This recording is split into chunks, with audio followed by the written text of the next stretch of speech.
कितने लोगों की तरह की पूरी खाओगे? 100 बेटे तुम्हारे मर गए। भीमसेन तुमको थाली लेके आते हैं देने तो कुत्ते की बात फेंक देते हैं, क्योंकि तुम भीमसेन को पकड़ के मारने वाले थे। और कोई तो आता नहीं, भीमसेन आते हैं तुम्हारे पास। चलो तो धृतराष्ट्र के कहने से, विदुर जी के कहने से धृतराष्ट्र को वैराग्य हो गया। हरिद्वार चले आए, मुक्त हो गए। इधर युधिष्ठिर जी प्रणाम करने आए तो घर सोना पड़ा था। वहां न तो विदुर थे, न गांधारी, न धृतराष्ट्र। चिंतित हुए नारद जी ने आके बता दिया तुम चले गए हरिद्वार, विघ्न मत करो, तो तुम भी तैयारी करो। इधर द्वारका जाकर अर्जुन लौट के आए तो पूरी बात बताई। भगवान ने अपनी लीला को समेट लिया, दोनों चले गए। इतना सुनते ही कुंती जी ने अपने प्राण त्याग दिए। जैसे दशरथ जी ने राम जी के वियोग में शरीर छोड़ा था, उसी प्रकार कुंती जी ने भी भगवान के वियोग में शरीर छोड़ दिया। पांडव भी परम धाम को चले गए। अब महाराज परीक्षित को राज्य सौंप दिया युधिष्ठिर जी ने। बहुत आनंद आ रहा है। कलिका एक दिन कलिकाल एक गाय को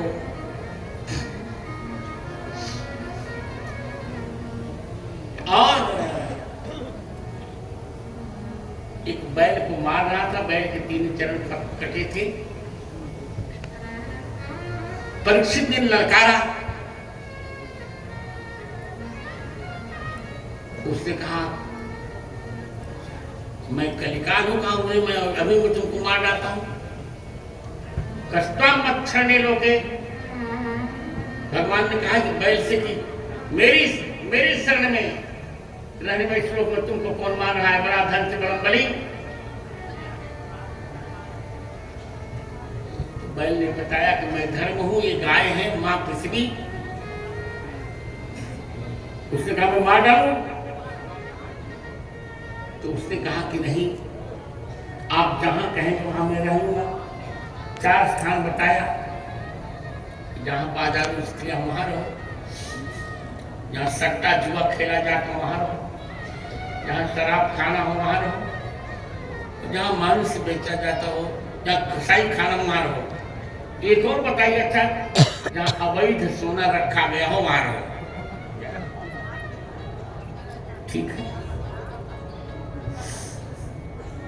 अब भगवान ने सोचा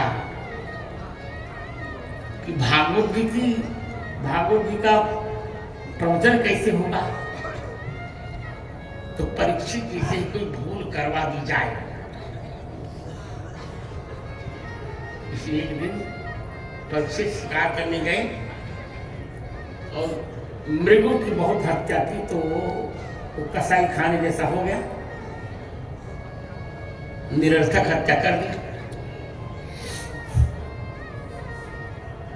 प्यास लगी, समीप के आश्रम में आए। समीप से जल मांगा और समाधि भी थी, तो समीप के गले में मरा हुआ सांप डाल दिया।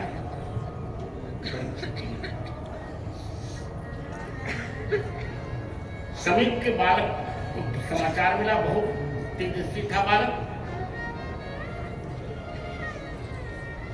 श्रृंगी उसका भी नाम था। उसने कहा कि सत्ता को उच्छृंखल नहीं होना चाहिए। हे परीक्षित, तुम मर्यादा का उल्लंघन किए हो। इति लंघित मर्यादम तक्षकः सप्तमे हनि दंक्षति स्म कुलांकारम नोदितुम में तत्रद्रोहम। तुमने मर्यादा का उल्लंघन किया है। से 7वें दिन तक्षक तुमको काट लेगा।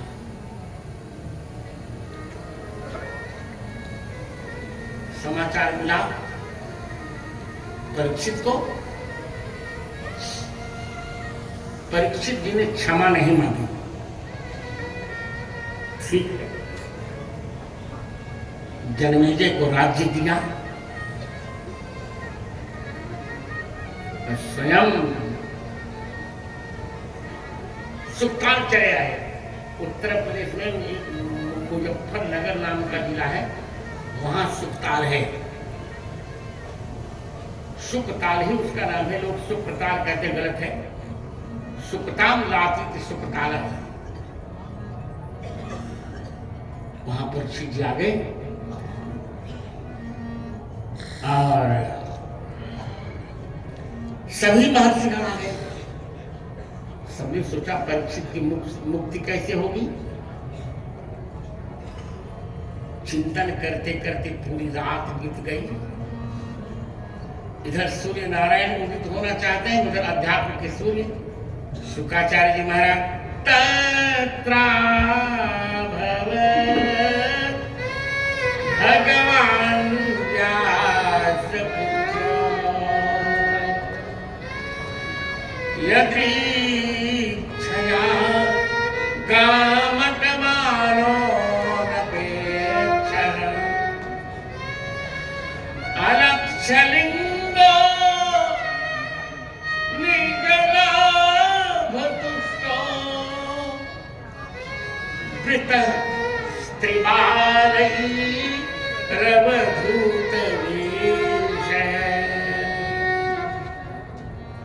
उसी समय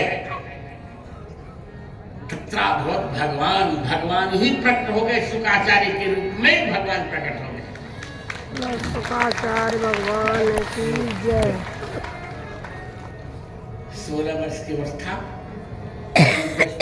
सुकुमार पाद करोड़ बाहवन से कपूर गात्र, बड़े सुंदर सुंदर कपूर। महापुरुष का सब कुछ कोमल ही कोमल होता है, कोमल कोमल पूरी है उनकी। और वृतस्त्रीबाले, गीता पे से वृतस्त्रीबाले लिखा पर उचित नहीं, पुराना पर वृतस्त्रीबाले। स्त्रियां गार्गी, मैत्री आदि ब्रह्मवादी स्त्रियां, बालक सरकादी सब उनको घेरे हुए हैं। देखा सभी सुरातो तिथय आगताय तस्मै सप्रजाम शीर्षाजार। परीक्षित जी ने उनको सिर से प्रणाम किया। ततो निवृत्ता ह्यबुधा स्त्रियोर्भका। फिर वहां से अबुधा, लोग तो कहते मूर्ख, मूर्ख नहीं, अकारम वासुदेवम बुध्यन्ते इति अबुधा, जो भगवान को जानते थे ऐसे सरकारी महर्षिगण और स्त्री ब्रह्मवादी स्त्रियां सब लोग नीचे आगे बैठ गए कथा सुनने। और महाशनि से पूजित है। महाशनि कह रहे हैं, व्यासाशनि नहीं,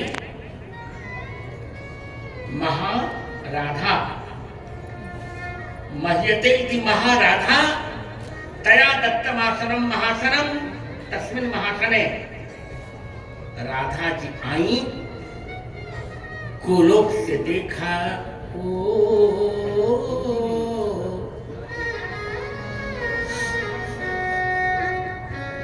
वृषभान की लली, वृषभान की लली, आज शुक्राचार्य जी को पूजन